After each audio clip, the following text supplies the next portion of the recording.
A full season into Riverdale, it's fully apparent more than ever that the CW show based on Archie Comics isn't just for teens. As it tackles heavy subjects from gun violence to sexual assault, slut-shaming, drugs, and incest, to name a few, the show is as much a character study about a group of friends as it is a visual of a city being awakened by random acts of violence and forced to confront the darkness that lays beneath, a picture that's all too familiar outside of the world of Riverdale.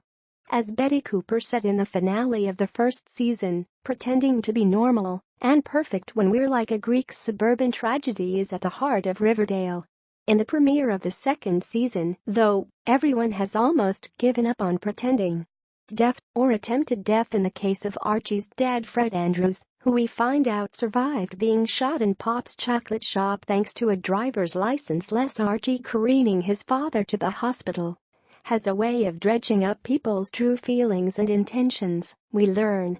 In the wake of Fred's shooting, Veronica is forced to play the role of the comforting girlfriend, something she admits she doesn't do as well as makeovers, party planning, and dance-offs. Old Veronica would have bolted by now, but new Veronica doesn't want to let Archie down, she tells Betty at the hospital as they're awaiting a status update on Fred alongside Archie and Jughead. Instead, she attempts to his spirits up, quite literally, as she jumps in the shower with Archie, which is one of the few comic relief moments of the episode. It's easy to forget in that steamy moment the absurdity of the situation that, 1. Veronica's definition of consolation is shower sex, and, 2. That she keeps on her signature pearl necklace in the blood-stained shower, perhaps, a symbolic reminder of how Riverdale's suburban utopia has been shattered. On a more micro level, Bughead fans will be disappointed that Archie and Veronica got yet another risque scene when Betty and Jughead still haven't been able to finish what they started in the season 1 premiere, as they were interrupted by the Serpents coming to see their new family member Jughead, in the wake of his dad protecting the names of the people, possibly Serpents, who sold heroin for the now-deceased Clifford Blossom. A refresher, season 1 ended with Clifford hanging himself in the Thornhill barn as it became clear that he murdered his own son Jason, once Jason discovered the family business wasn't just bottling maple syrup. Archie and Veronica's shower scene cuts to Betty telling Kevin Keller, the sheriff's son, that she and Jughead haven't yet had sex, though they did exchange I love yous. Betty also tells her mom something similar, which is a shift from the squeaky clean Betty we met at the start of the first season. Betty, who later shares a kiss with Jughead in the episode, though nothing more, is then interrupted by Cheryl Blossom, who emerges in the hospital alongside her full cast-covered mother, who has been rescued from the purifying fire Cheryl started at Thornhill Estate after discovering her father murdered Jason before killing himself. Though, Cheryl has told everyone a different story about how the fire started and how her mother got injured. She also threatened her mother about telling the truth, clenching and cutting off the flow of her mom's oxygen mask. If you breathe, it's because I give you air. Things are going to be different now, Mummy. Better. You'll see. Is this the apocalypse? Kevin asks Betty, wondering for all of the viewers. A kiss before dying. Dean Bouchard, The CW, A Circumflex 2017. The CW Network. All rights reserved. But who shot Fred Andrews? Betty's mom and the sheriff hint that a serpent might be involved, but Jughead, who is clearly the town's best detective and most reliable narrator, has another theory. People have grudges. People have enemies. Think of where we live. Fathers are killing their sons.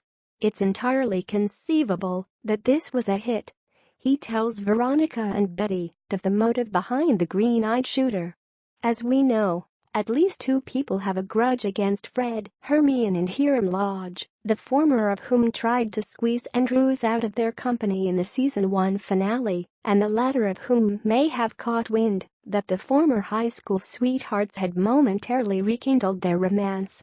Veronica suspects the same as she later corners her mother, while Hermione is in a church, asking, "What are we praying for?" Fred's recovery or a speedy death, before delivering one of the best lines of the episode. "I don't think you're an innocent pawn, Mom," she says. "I think your daddy's eyes and ears on the ground, calling the shots. If the Manolo Blahnik fits." Jughead's theory that the gunman wasn't actually a robber as he posed to be, and as the sheriff suspects, is strengthened by the revelation that the green-eyed man didn't even take 1 penny from Pops, which Bughead learns after returning to the soda shop to find Fred's missing wallet. "He wasn't a thief," Pop says. "I've looked plenty of thugs in the eye. This man, his goal was something else, darker. It's like the Angel of Death has come to Riverdale." Indeed, the Angel of Death takes yet another victim before the end of the episode, though in Greendale, the town on the other side of Sweetwater River, Ms. Grundy, the music teacher Archie had an affair with, who apparently continued to prey upon underage men, as shortly before her murder she is seen kissing yet another one of her students. There is so much going on in Riverdale, though, that at this point, statutory rape is a minor, at best, plotline.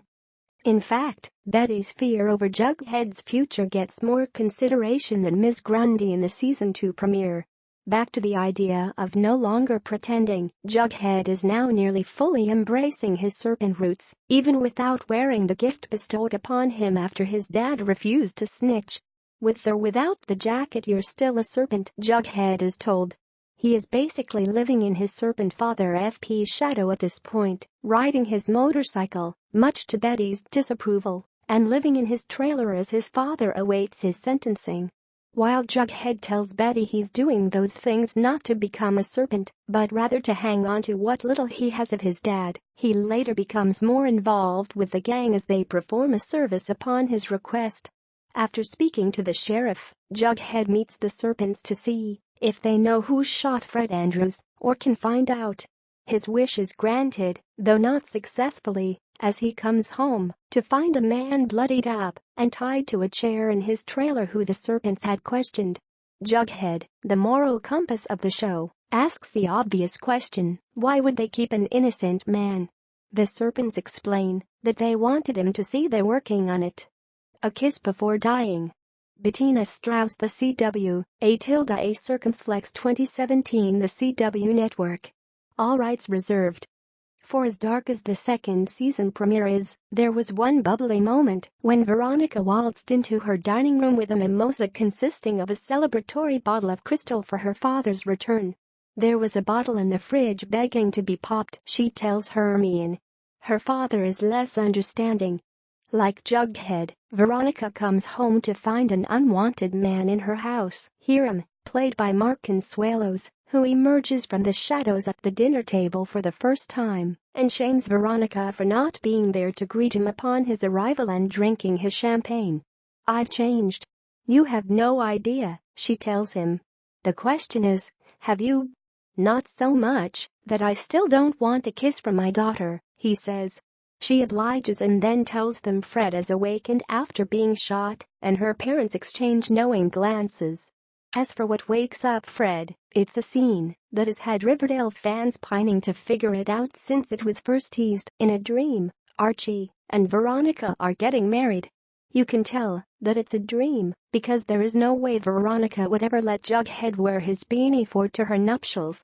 If that wasn't a giveaway, it also ends with the gunman walking down the aisle to shoot Archie, who is this time saved by his father jumping in front of him.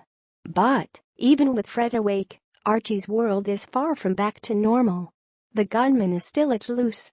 Archie has suited up with a baseball bat to protect his father, who is now back at home. Isn't that the police's job? Veronica is grappling with the knowledge that her parents might be responsible for her boyfriend's father's gun wound. Jughead is still without a family or a path back to Riverdale High School. Cheryl Blossom, whose life Archie saved at the end of the first season, is threatening her mother she nearly burned alive. Riverdale, too, is metaphorically engulfed in flames. As Jughead said when Fred was shot, the last bit of innocence in Riverdale has died.